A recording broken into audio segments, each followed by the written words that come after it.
ಪ್ರಿಯ ವೀಕ್ಷಕರೇ ನಮಸ್ಕಾರ. ನಾನು ನಿಮ್ಮ ಸಿ ಎಚ್ ನಾರಾಯಣಸ್ವಾಮಿ, ವೀಕ್ಷಕ ಕನ್ನಡ ನ್ಯೂಸಿಂದ.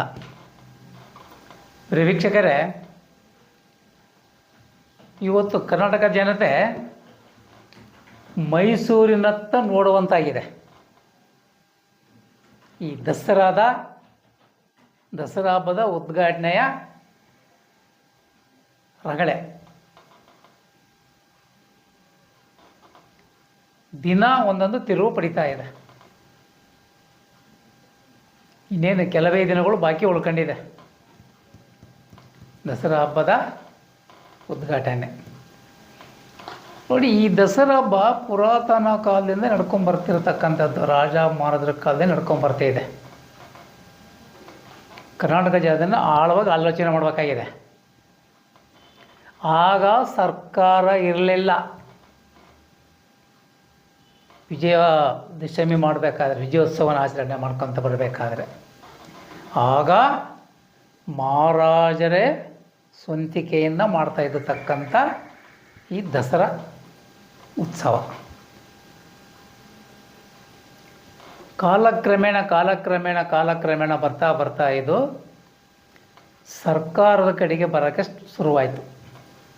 ಆಯ್ತು, ಸರ್ಕಾರನೇ ಮಾಡಲಿ, ಅದಕ್ಕೆ ಒಂದು ರೀತಿ ನೀತಿ ಇರುತ್ತೆ. ಅದನ್ನು ಗೊಂದಲ ಮಾಡ್ತಕ್ಕಂಥ ಅವಶ್ಯಕತೆ ಏನಿದೆ? ಇದು ದಸರಾ ಹಬ್ಬ ಅಂದರೆ ನಾಡ ಹಬ್ಬ. ನಾಡಿನ ಜನರ ಅಭಿಲಾಷೆಯಂತೆಯೇ ಆಗಬೇಕಿದು. ಅವರ ತೀರ್ಮಾನವೇ ಅಂತಿಮ ತೀರ್ಮಾನ, ಜನಗಳ ತೀರ್ಮಾನ. ಅದು ಒಬ್ಬರ ಇಬ್ಬರ ತೀರ್ಮಾನ ಆಗಿರಬಾರ್ದು. ಆಗ ರಾಜರೇ ಪೂಜೆ ಮಾಡಿಬಿಟ್ಟು ಅಂಬಾರಿ ಏರ್ತಕ್ಕಂಥ ಕಾಲನೂ ಇತ್ತು. ಕಾಲಕ್ರಮೇಣ ರಾಜರ ಅಂಬಾರಿ ಮೆರವಣಿಗೆ ಬದಲು ಚಾಮುಂಡೇಶ್ವರಿಯ ಮೆರವಣಿಗೆ ಜಾರಿಗೆ ಬಂತು. ಮಾಡಲಿ, ನಾಡದೇವತೆಯನ್ನು ಮೆರವಣಿಗೆ ಮಾಡೋದ್ರಿಂದ ನಾಡಿಗೆ ಒಳ್ಳೆಯದೇ ಆಗೋದು. ಅದು ಈ ಉದ್ಘಾಟನೆಯಲ್ಲಿ ಗೊಂದಲಗಳು ಯಾಕೆ?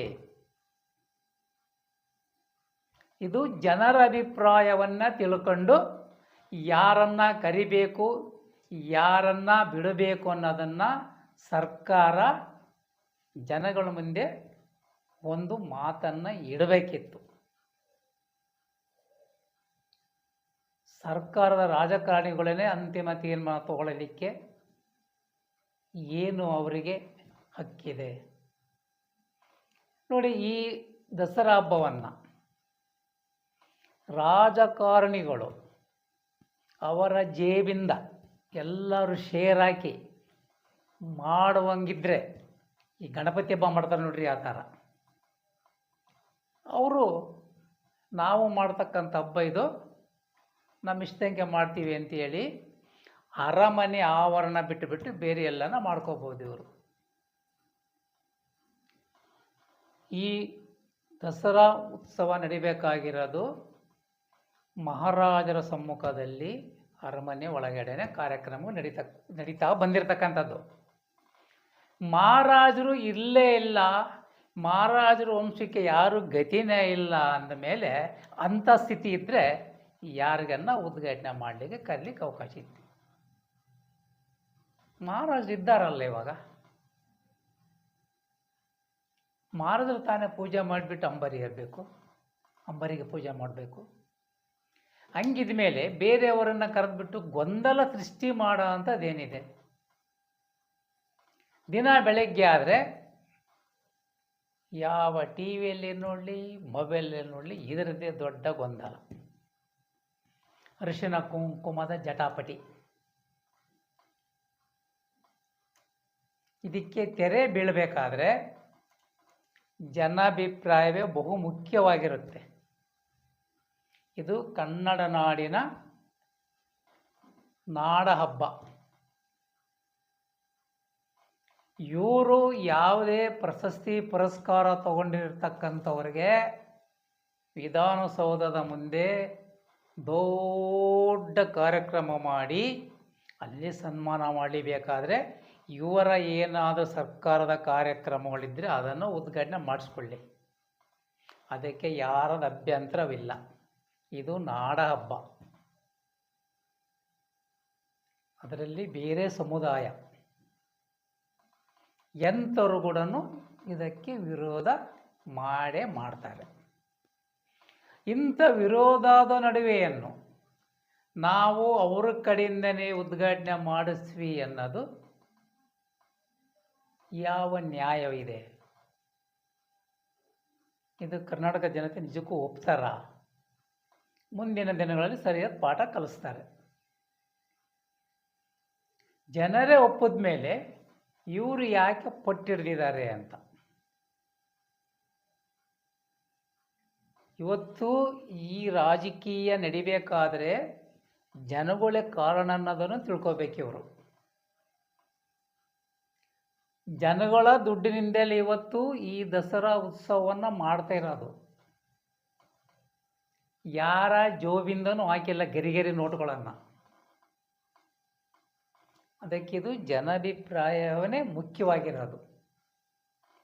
ಜನ ಏನು ಅಂತಿಮ ತೀರ್ಮಾನ ತಗೊಂತಾರೋ ಆ ತೀರ್ಮಾನಕ್ಕೆ ರಾಜಕಾರಣಿಗಳು, ಸರ್ಕಾರ ಬದ್ಧರಾಗಿರಬೇಕಾಗುತ್ತೆ. ಇಲ್ಲ ಅಂದರೆ ಮುಂದೆ ಇದೆಯಲ್ಲ ಓಟಿನ ಹಬ್ಬ, ಆಗ ತಕ್ಕ ಪಾಠ ಕಲಿಸ್ತಾರೆ ಅನ್ನೋದನ್ನು ಮನದಲ್ಲಿಟ್ಟುಕೊಂಡು ಈ ಉದ್ಘಾಟನೆಯ ಗೊಂದಲಕ್ಕೆ ಸರಿಯಾದ ರೀತಿಯಲ್ಲಿ ತೀರ್ಮಾನ ತಗೊಂಡು ತೆರೆ ಎಳಿಬೇಕಾಗಿದೆ. ಯಾಕಂದರೆ ಮಹಾರಾಜರಿದ್ದಾರೆ, ಮಹಾರಾಜರೇ ಮಾಡ್ಬೋದು. ಯಾಕೆ ಮಾಡಬಾರ್ದು? ಮಹಾರಾಜರು ಇದ್ದಾರಲ್ಲ, ಗುಂಡ್ಕಲ್ಲಿದ್ದಂಗೆ ಮಹಾರಾಜರು, ಅವರೇ ಉದ್ಘಾಟನೆ ಮಾಡೋದಲ್ಲ. ಮುಂಚೆ ಅವರೇ ತಾನೇ ಮಾಡ್ತಾಯಿದ್ರು. ಈಗೇನು ಹೊಸ ಹೊಸ ಹೊಸ ಹೊಸ ರೀತಿಗಳನ್ನು ಜಾರಿ ತರ್ತಾ ಇರೋದು ಇದು. ಅವ್ರನ್ನ ಕರೆದು ಉದ್ಘಾಟನೆ ಮಾಡಿಸ್ಬೇಕು, ಇವ್ರನ್ನ ಕರೆದು ನಡೆಸ್ಬೇಕು ಅಂತ. ನಮ್ಮನೆಯ ಹಬ್ಬಕ್ಕೆ ಇನ್ನೊಬ್ಬರನ್ನ ಕರೆದ್ಬಿಟ್ಟು ಮನೇಲಿ ಪೂಜೆ ಮಾಡಿಸ್ತಾರೆ ಯಾರಾದ್ರೂ? ಇಲ್ವಲ್ಲ. ನಮ್ಮನೆ ಹಬ್ಬನ ನಾವೇ ಮಾಡ್ಕೋಬೇಕು. ಇದು ಮಹಾರಾಜರು ಕಾಲದಿಂದ ಬಂದಿರತಕ್ಕಂಥ ಹಬ್ಬ ಆಗಿರೋದ್ರಿಂದ ಮಾನ್ಯತೆ ಮಹಾರಾಜರ ಕುಟುಂಬ ಕೊಟ್ಟರೆ ಜನಗಳಲ್ಲಿನೂ ಸಮಾಧಾನ ಇರುತ್ತೆ. ಇಲ್ಲಾಂದರೆ ಅಸಮಾಧಾನ ಅಂತೂ ತಲೆದೂರದಂತೂ ಖಚಿತ. ಅದರಿಂದ ಈ ಗೊಂದಲಕ್ಕೆ ತೆರೆ ಎಳೆದುಬಿಟ್ಟು ದಸರಾ ಮಹೋತ್ಸವ ಸುಗಮವಾಗಿ ನಡೀತಕ್ಕಂಥದ್ದನ್ನು ಸರ್ಕಾರ ಮಾಡುತ್ತೋ ಇಲ್ವೋ ಅನ್ನೋದನ್ನು ಜನ ಕಾದು ನೋಡಬೇಕಾಗಿದೆ. ಜೈ ಹಿಂದ್, ಜೈ ಕರ್ನಾಟಕ. ಪ್ರಿಯ ವೀಕ್ಷಕರೇ, ನಮ್ಮ ಚಾನಲ್ ನಿಮ್ಗೆ ಇಷ್ಟವಾದಲ್ಲಿ ಲೈಕ್ ಮಾಡಿ, ಸಬ್ಸ್ಕ್ರೈಬ್ ಮಾಡಿ, ಶೇರ್ ಮಾಡಿ. ಪ್ರಿಯ ವೀಕ್ಷಕರೇ, ನಿಮ್ಮ ಅಭಿಪ್ರಾಯ ಅನಿಸಿಕೆಗಳನ್ನು ನಮಗೆ ತಿಳಿಸಬೇಕಾಗಿದೆ. ನಮಸ್ಕಾರ.